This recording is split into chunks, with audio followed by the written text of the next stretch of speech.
White house سے سعودیہ اور امریکہ کے درمیان ہونے والے اہم معاہدوں کی تفصیلات جاری کر دی گئی ہے۔ سعودی عرب امریکہ سے F-35 طیارے اور 300 ابرام ٹینک خریدے گا۔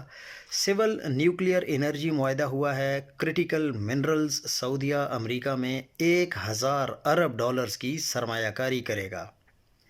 سعودیہ کو اہم نان نیٹو اتحادی کا درجہ دیا گیا۔ وائٹ ہاؤس نے تفصیلات جاری کرتے ہوئے کہا ہے کہ صدر ٹرمپ اور ولی عہد محمد بن سلمان نے سرمایہ کاری، توانائی، ٹیکنالوجی، دفاع اور تجارت کے شعبوں میں امریکی سعودی تعاون کو وسعت دینے کے لیے نئے معاہدوں کا اعلان کیا ہے۔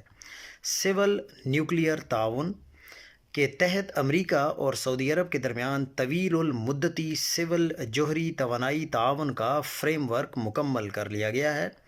کرٹیکل منرلز اہم معدنیات کی سپلائی چین کو متنوع اور محفوظ بنانے کے لیے نئی شراکت داری کا قیام کیا جا رہا ہے۔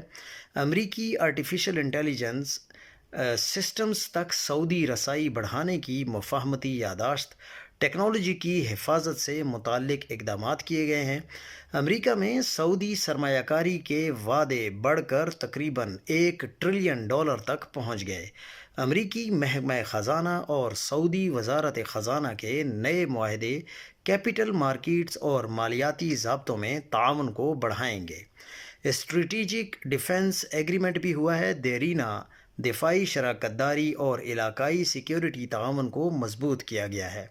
دفاعی خریداری معاہدوں میں مستقبل میں F-35 لڑاکا طیاروں کی فراہمی اور سعودی عرب کی جانب سے تقریباً 300 امریکی ساختہ ابرام ٹینکوں کی خریداری بھی شامل ہے۔